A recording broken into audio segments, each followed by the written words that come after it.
कांग्रेस गरीब के हित की सरकार है। कांग्रेस ये पूंजीपतों की है ये सरकार, ये पैसे वालों के ही साथ देती है, गरीब आदमी को तो ये कुचल के चलती है।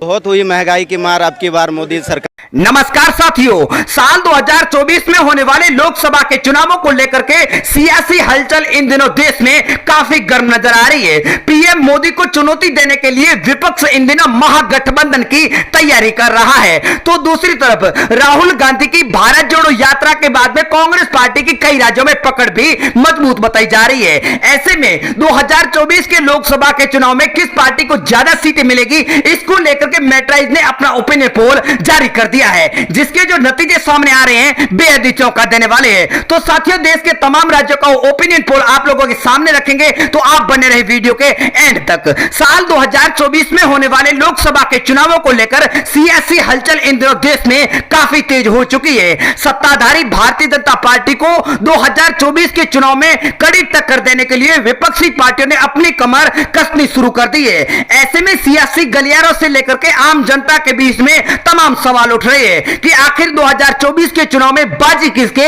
हाथ लगेगी।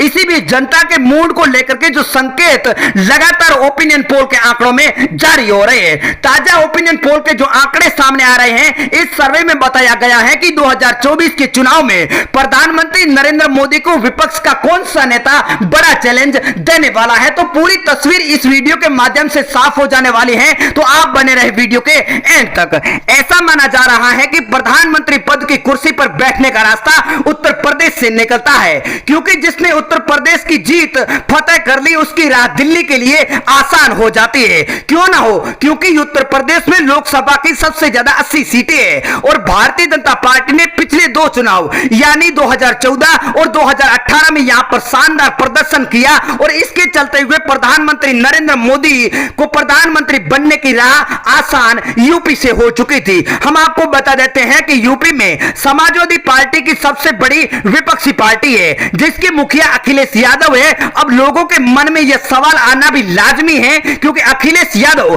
प्रधानमंत्री मोदी के लिए कितनी बड़ी चुनौती है। तो आइए जानते हैं सर्वे का पूरा आंकड़ा क्या कह रहा है। सर्वे के आंकड़ों के अनुसार 34% जनता का मानना है कि कांग्रेस के नेता राहुल गांधी को 2024 के चुनाव में बड़ी चुनौती दे सकते हैं। वहीं 11% लोगों का मानना है कि दिल्ली के सीएम अरविंद केजरीवाल इस बार के चुनाव में मोदी को चुनौती देने वाले हैं। लेकिन 4% लोगों का मानना है कि पश्चिम बंगाल के सीएम ममता बनर्जी इस बार मोदी को बड़ी चुनौती देने वाली है। लेकिन 25% लोगों का ऐसा मानना है कि जिन्हें कोई गेम चेंजर नेता 2024 के चुनाव में मोदी के विपक्ष में नजर नहीं आ रहा है। लेकिन 12% लोगों का जवाब यह है कि इसका जवाब कुछ नहीं दे पा रहे हैं। लेकिन दूसरी तरफ 9% लोग ऐसे हैं जिनको लगता है कि पीएम मोदी के लिए आगामी लोकसभा के चुनाव में चुनौती देने वाला कोई नेता नहीं है। लेकिन राज्यवार तरीके से नजर डाले तो किस राज्य में इन दिनों किस पार्टी की पकड़ मजबूत है, तो तमाम राज्यों का ओपिनियन पोल शुरू करते हैं। तो आप बने रहे वीडियो के एंड तक, और पहली बार चैनल पर विजिट किया है तो करेक्ट न्यूज यूट्यूब चैनल को सब्सक्राइब जरूर कर दें, और आप अपनी राय हमें कमेंट के माध्यम से जरूर दें। तो साथियों, चुनावी ओपिनियन पोल के हिसाब से पंजाब की अगर बात करें तो यहां पर 13 लोकसभा की सीटें हैं, और 2024 के चुनाव में बीजेपी को यहां पर 10 सीटें, कांग्रेस पार्टी को 2 और आम आदमी पार्टी को यहां पर 1 सीट मिल सकती है।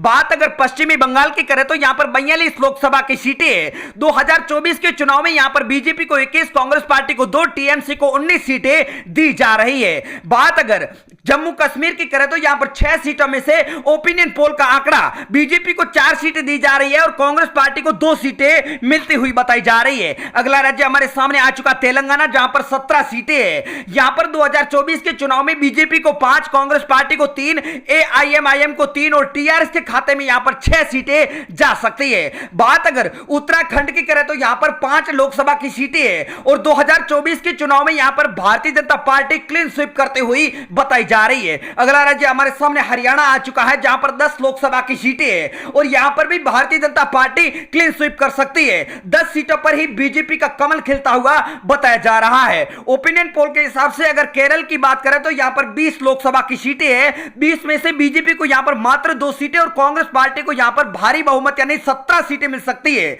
अगली बात अगर मेघालय की करें तो यहां पर 2 लोकसभा की सीटें हैं और यहां पर बीजेपी दोनों सीटों पर क्लीन स्वीप करते हुए दोनों सीटों पर कब्जा कर सकती है। अगला राज्य हमारे सामने साथियों आ चुका है दिल्ली, जहां पर वर्तमान में आम आदमी पार्टी की सरकार है और 2024 के लोकसभा के चुनाव में 7 सीटों में से बीजेपी को 6 सीटें मिल सकती है और आम आदमी पार्टी के खाते में मात्र 1 सीट जा सकती है।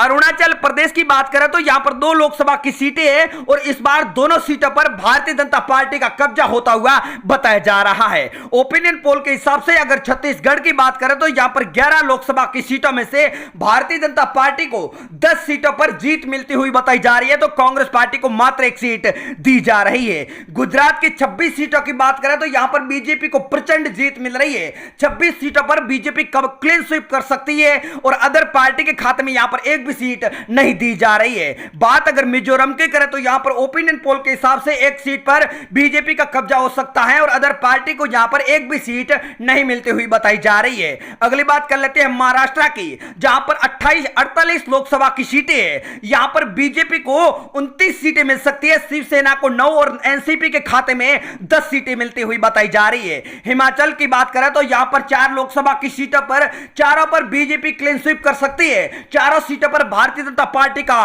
कमल खिलता हुआ बताया जा रहा है। अगला राज्य हमारे सामने लक्षद्वीप आ चुका है, जहां पर 1 लोकसभा की सीट है और ओपिनियन पोल के हिसाब से 1 सीट पर भारतीय जनता पार्टी का कमल खिल सकता है। अगला राज्य हमारे सामने आ चुका गोवा, जहां पर 2 लोकसभा की सीटें हैं और दोनों सीटों पर इस बार बीजेपी पूर्ण रूप से कब्जा करते हुई बताई जा रही है। साथियों, आप देश के कौन से राज्य से वीडियो देख रहे हैं, आप अपने राज्य का नाम हमें कमेंट करके जरूर बताएं।